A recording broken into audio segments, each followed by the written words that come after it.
নমস্কার বন্ধুরা, সম্পাস ব্লগে আমার সকল বন্ধুদের স্বাগত জানাই। তো বন্ধুরা, আজকে আমি তোমাদের সামনে চলে এসেছি আরও একটা নতুন রেসিপি নিয়ে।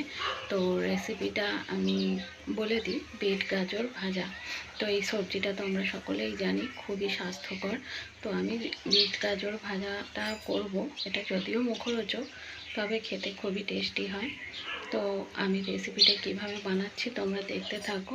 তো আমার রেসিপিটা ভালো লাগলে তোমরা অবশ্যই আমাকে লাইক কমেন্ট শেয়ার করে পাশে থেকো, আমাকে সাপোর্ট করো।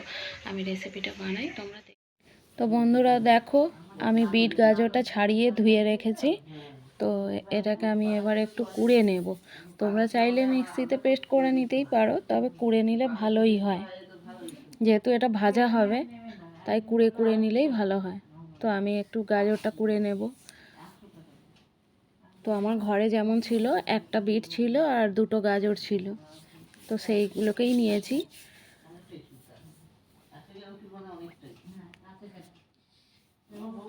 তো এটা কুড়িয়ে নেওয়ার পর দেখবে যতটা পরিমাণ দেখাবে, কিন্তু ভাজাটা হয়ে যাওয়ার পর একদম একটুখানি হয়ে যাবে।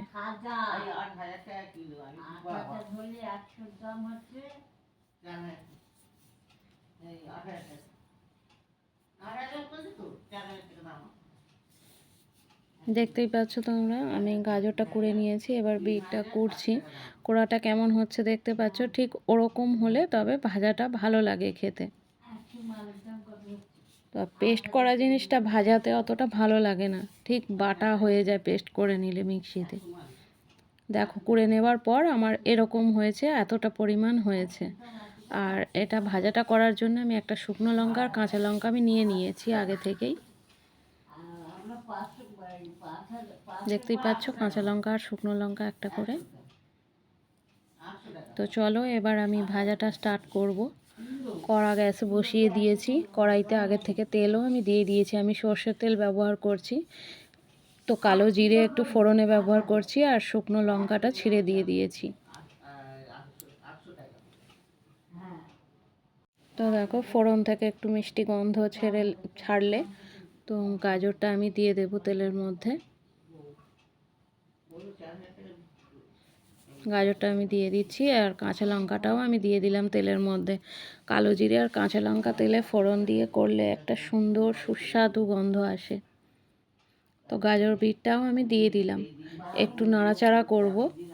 তো গাজর বিটটা তেলের মধ্যে দিয়েছি, নাড়াচাড়া করতে করতেই না একটু জলের মতো বেরোবে, মানে জল জল মতন আসবে। নুন দিয়ে দিলে আগে থেকে তো আরোই জল বেরোবে। তো আমি আগেই নুনটা দেব না, বেশ খানিকক্ষণ একটু নাড়াচাড়া করব।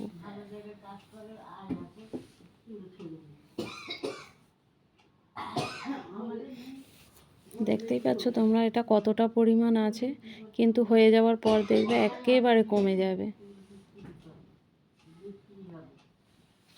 তাই তোমরা যার বাড়িতে অনেকজন লোকজন আছো, একটু বেশি করেই বানাবে।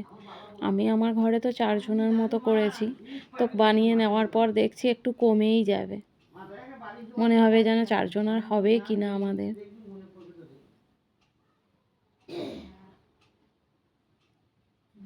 দেখতে পাচ্ছ একটু জল জল মতো হচ্ছে।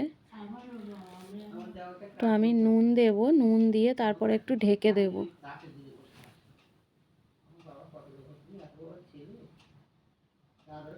এই বিট গাজর ভাজাতে তেমন বেশি কিছু লাগেই না। তো আমি নুন দিয়ে দিলাম। তো তোমরা তোমাদের স্বাদ মতো নুন দেবে, কারণ নুনটা খুব বেশি লাগে না, একটু মিষ্টি মিষ্টি একটু ঝাল ঝাল নোনতা নোনতা হয় জিনিসটা। তো নুন দিয়ে আমি একটু নেড়ে দিলাম, দেখতেই পাচ্ছ জল জল মতন। তো আমি একটু চাপা দিয়ে দেব। চাপা দিয়েও বেশিক্ষণ হবে না।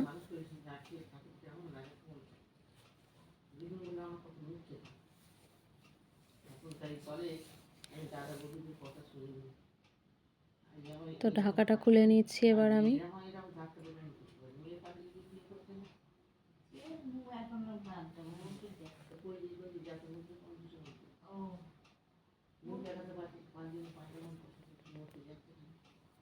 ঢাকাটা দেওয়ার কারণ হচ্ছে বিট গাজরটা বেশ একটু সিদ্ধ সিদ্ধ হয়ে আসবে। দেখতেই পাচ্ছ কতটা কমে কমে আসছে।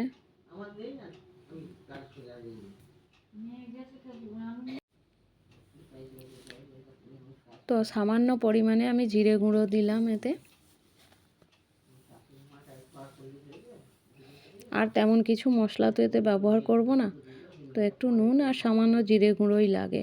আর নামানোর আগে একটু চিনি লাগে, তেমন বেশি কিছু এতে লাগে না।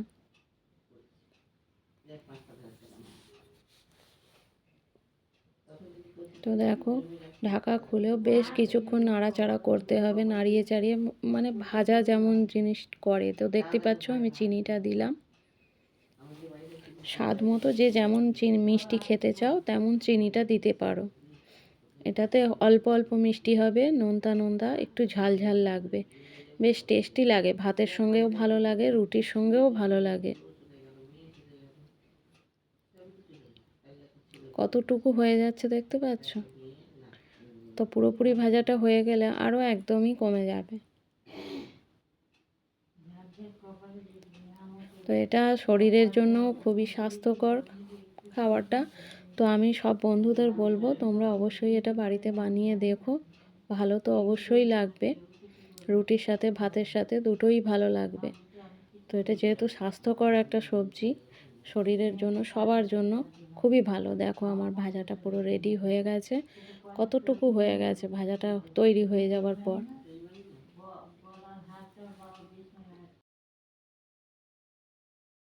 তো বন্ধুরা তোমরা দেখতেই পেলে যে রেসিপিটা আমার হয়ে গেছে।